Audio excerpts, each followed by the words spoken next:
Estamos mantendo o distanciamento, por isso posso tirar a máscara para falar com vocês. Que Jesus nos abençoe, nos ilumine nesta tarde, nesta assistência, que nós possamos absorver as palavras do Evangelho e, acima de tudo, fortalecer a nossa vontade sincera de colocá-las em prática no nosso dia a dia. Nós estamos no capítulo 5, Bem-aventurados os aflitos, o item 6, causas anteriores das aflições. Mas, se há males nesta vida de que o homem é a própria causa, há também outros que, pelo menos em aparência, são estranhos à sua vontade e parecem golpeá-lo por fatalidade. Esse capítulo ele começa dizendo, mas se há males nesta vida, é porque o capítulo anterior ele fala das causas atuais das aflições.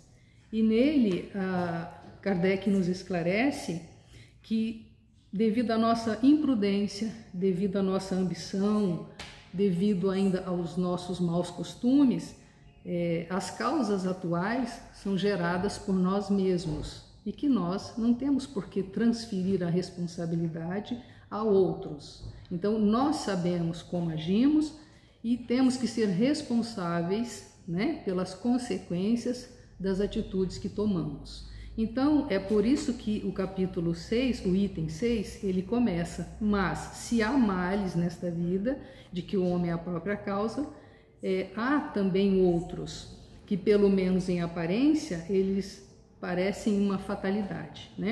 Assim, por exemplo, a perda de entes queridos e dos que sustentam a família. Assim também os acidentes que nenhuma previdência pode evitar, os reveses da fortuna que frustram todas as medidas de prudência, os flagelos naturais e ainda as doenças de nascença, sobretudo aquelas que tiram aos infelizes a possibilidade de ganhar a vida pelo trabalho, as deformidades, a idiotia, a imbecilidade, etc.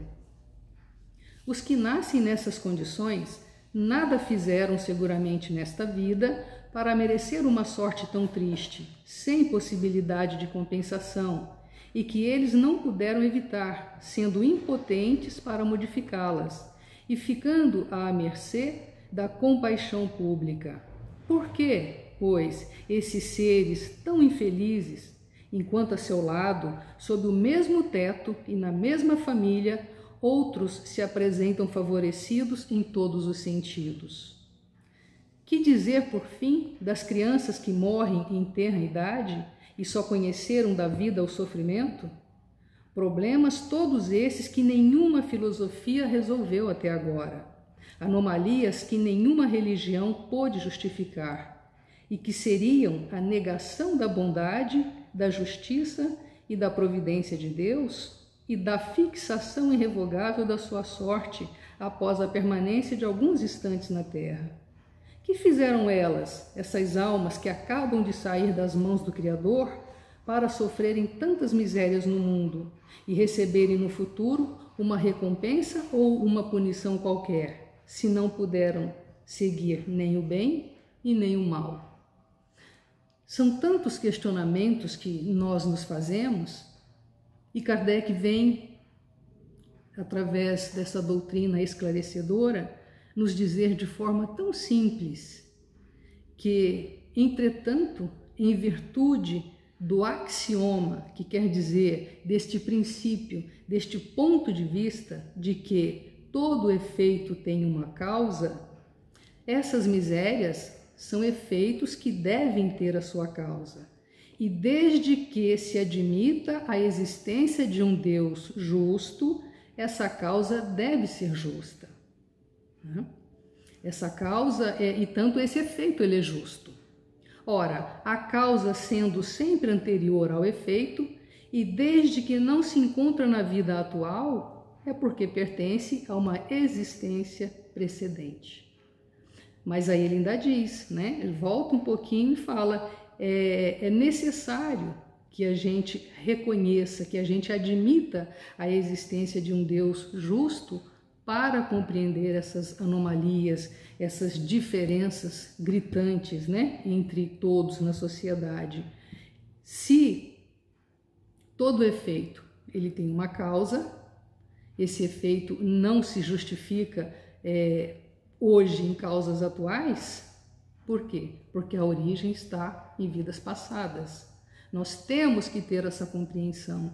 E isso não vai acontecer de um momento para outro. Isso é uma questão de raciocínio, é uma questão de estudo, uma questão de lógica e principalmente de observação. É uma questão de buscar no Evangelho, buscar através dos ensinamentos de Jesus o que ele queria nos dizer. Quando ele diz para nós que o Pai é justo, amoroso e bom.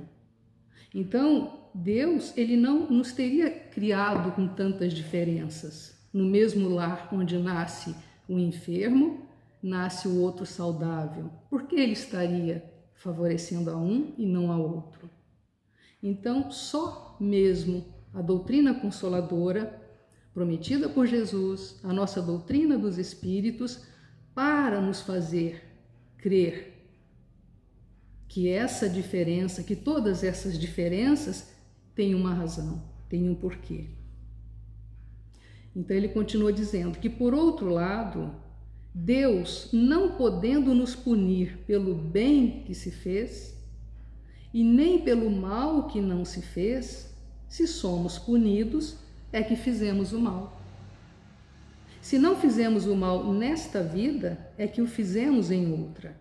Esta é uma alternativa a que não podemos escapar e na qual a lógica nos diz que de que lado está a justiça de Deus.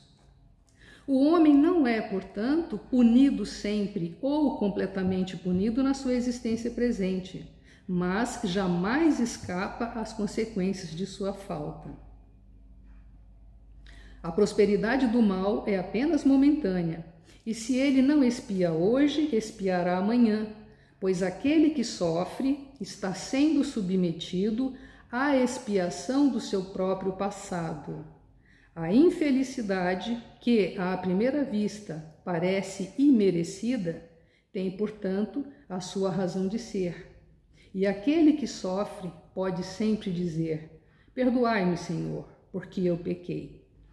Esse trecho aqui, ele me faz lembrar que muitas vezes a gente ouve pessoas falando assim: o espírita gosta de sofrer e diz que o sofrimento purifica a alma.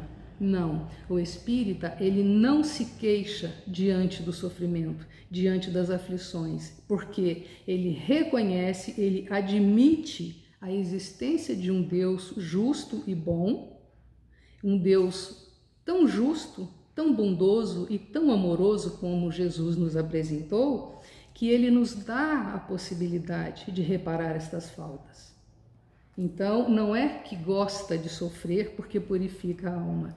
Reconhece que errou, não está sendo punido, está tendo sim uma oportunidade bendita de refazer aquelas faltas cometidas. Os sofrimentos produzidos por causas anteriores são sempre, como decorrentes de causas atuais, uma consequência natural da própria falta cometida. Quer dizer que, em virtude de uma rigorosa justiça distributiva, o homem sofre aquilo que fez os outros sofrerem. Se ele foi duro e desumano, poderá ser, por sua vez, tratado com dureza e desumanidade. Se foi orgulhoso, poderá nascer numa condição humilhante. Se foi avarento, egoísta, ou se empregou mal a fortuna, poderá ver-se privado do necessário. Se foi mau filho, poderá sofrer com os próprios filhos e assim por diante. Então, se nós admitimos, se nós acreditamos que Deus é um Pai amoroso e justo, onde está o problema? Nós temos que ter essa consciência. Para isso, nós temos que nos aproximar mais de Jesus, compreender o que ele nos trouxe na sua missão gloriosa, trazer para dentro de nós, no nosso íntimo, no nosso ser, todos os conselhos que ele nos deu, para que fôssemos mansos, para que perdoemos, para que oremos pelo inimigo, para que sejamos tolerantes com as faltas alheias, para que sejamos menos egoístas, menos orgulhosos. Eu digo menos porque não são virtudes que nós vamos conquistar num passe de mágica, mas se nós conseguirmos um pouquinho que seja a cada dia ir diminuindo esses sentimentos, uma hora nós estaremos bem melhores. E é desta maneira que se explicam, pela diversidade das existências e pelo destino da Terra, como mundo expiatório que é, as desigualdades da distribuição da felicidade e das infelicidades entre os bons e os maus neste mundo. Essa anomalia é apenas aparente porque só encaramos o problema em relação à vida presente. Mas, quando nos elevamos pelo pensamento de maneira a abranger uma série de existências, compreendemos que a cada um é dado o que merece, sem prejuízo do que lhe cabe no mundo dos espíritos, e que a justiça de Deus nunca falha. O Evangelho, ele nos fala aqui que nós não conseguimos numa única existência, nesta mesma existência, reparar as faltas que tenhamos cometido. Por quê?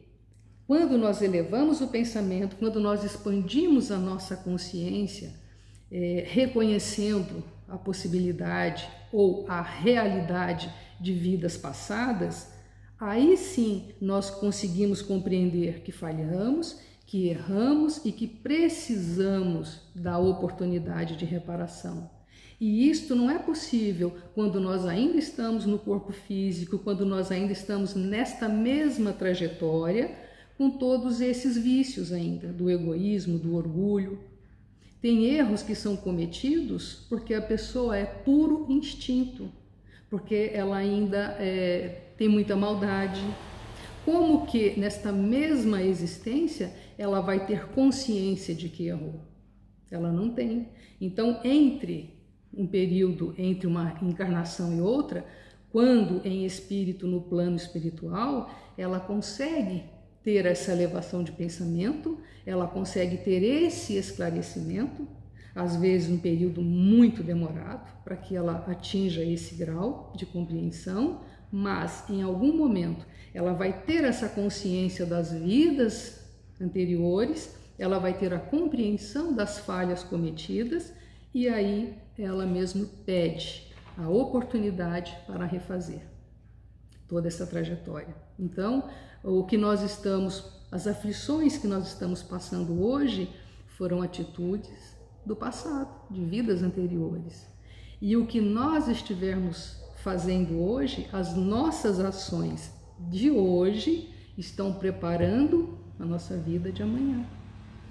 Aí, numa próxima encarnação, não nos lembraremos nitidamente do que estamos fazendo hoje, e aí vamos entrar na mesma história, porque sofro. E sobre o esquecimento do passado, nós teremos a oportunidade de falar disso num outro momento, mas também é misericórdia divina não nos lembrarmos. Inclusive, algumas pessoas justificam, mas se nós lembrássemos, seria mais fácil mudar. Mas Deus espera que a gente opte sempre pelo bem, sem que seja obrigatório. Nós temos o livre-arbítrio, então pela nossa livre vontade, que a gente escolha sempre fazer o bem, sempre o melhor caminho, sempre oferecer ao outro o que gostaríamos que nos fosse oferecido. Foi isso que Jesus nos ensinou. Seguindo a leitura, o homem não deve esquecer-se jamais de que está num mundo inferior, onde só é retido pelas suas imperfeições. A cada vicissitude, a cada revés, deve lembrar que se estivesse num mundo mais avançado, não teria de sofrê-la, e que dele depende não voltar a este mundo desde que trabalhe para se melhorar, desde que ele não tenha nenhuma falha em relação ao seu semelhante para reparar. Aí sim, quando nós estivermos nessa condição, nós não teremos que habitar novamente um planeta de expiação e provas. O Evangelho é muito claro. O homem, né, nós devemos nos lembrar que se estamos no mundo inferior e só somos retidos aqui pelas nossas imperfeições. Aí muitas vezes nos baseamos nos 10 mandamentos e falamos, mas eu não roubo, eu não mato, eu não isso, eu não aquilo. Mas a falta de empatia, quando eu não me coloco no lugar do meu semelhante, isso é uma falta extrema de amor. É uma das piores coisas que nós podemos manter em nós, é essa indiferença para com o nosso semelhante. Essa indiferença, quando eu não consigo sentir a necessidade do outro, a dificuldade do outro, a aflição do outro, quando eu não desperta em mim a vontade de diminuir o sofrimento alheio, é uma imperfeição muito grande que vai me manter retido no planeta de expiação e provas, até que eu mude esse sentimento, né? As tribulações da vida podem ser impostas aos espíritos endurecidos ou demasiado ignorantes para fazer uma escolha consciente, mas são livremente escolhidas e aceitas pelos espíritos arrependidos, que querem reparar o mal que fizeram e tentar fazer melhor. Assim é aquele que, tendo feito mal à sua tarefa, pede para recomeçá-la, a fim de não perder as vantagens do seu trabalho. Essas tribulações, portanto, são, ao mesmo tempo, expiações do passado que castigam e provas para o futuro que preparam. Rendamos graças a Deus que, na sua bondade, concede aos homens a faculdade da reparação e não os condena irremediavelmente pela primeira falta. A doutrina espírita, ela não trabalha com crença em céu, inferno, penas eternas. A doutrina espírita, ela nos traz a evolução, né? A lei do progresso incessante. Então, diante disso, nós percebemos que muitos pedem para refazer a lição que foi mal feita.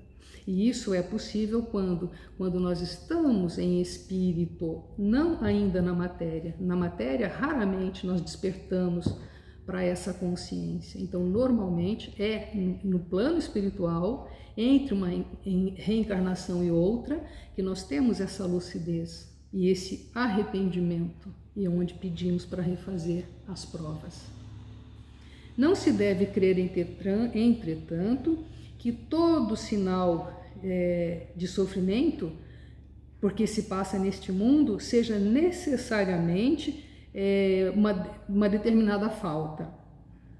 Frequentemente, trata-se de provas escolhidas pelo Espírito para acabar a sua purificação e acelerar o seu adiantamento. Assim, a expiação serve de provas, mas a prova nem sempre é uma expiação. Mas provas e expiações são sempre sinais de uma inferioridade relativa. Mesmo que seja para um passo a mais na minha evolução, se eu estou pedindo passar por determinadas provas para me melhorar, ainda assim, por estar no mundo de expiação e provas, nós temos um grau de inferioridade relativa. Não é absoluta, relativa. Nós já estamos mais ou menos, né? Um espírito pode, portanto, ter conquistado um certo grau de elevação, mas querendo avançar mais, pede uma missão, uma tarefa, pela qual será tanto mais recompensado se sair vitorioso, quanto mais penosa tiver sido a luta. Esses são, mais especialmente, os casos das pessoas de tendências naturalmente boas, de alma elevada, de sentimentos nobres, que parecem nada trazer de mal em sua precedente existência e que sofrem com resignação cristã as maiores dores, pedindo forças a Deus para suportá-las sem reclamar. Podem-se, ao contrário, considerar como expiações as aflições que provocam reclamações e levam o homem à revolta contra Deus. Então, mesmo que a gente peça para dar um passo a mais na senda do progresso, Se não tivermos a consciência de que é para o nosso próprio benefício e nos queixarmos, nós podemos pôr tudo a perder, né? Não vai adiantar tanto, vamos sofrer em vão porque nos revoltamos, porque reclamamos. O sofrimento que não provoca murmurações pode ser, sem dúvida, uma expiação, mas indica que foi antes escolhido voluntariamente do que imposto. É a prova de uma firme decisão que constitui sinal de progresso. Então, quando nós, diante das aflições, rogarmos a sustentação de Deus, o amparo da espiritualidade, o amparo de Jesus, o esclarecimento para aceitarmos aquele momento com fé de que amanhã tudo pode ser diferente, que amanhã estaremos numa condição melhor, é um sinal de que estamos progredindo. Os espíritos não podem aspirar à perfeita felicidade enquanto não estão puros. Toda mancha lhes impede a entrada nos mundos felizes.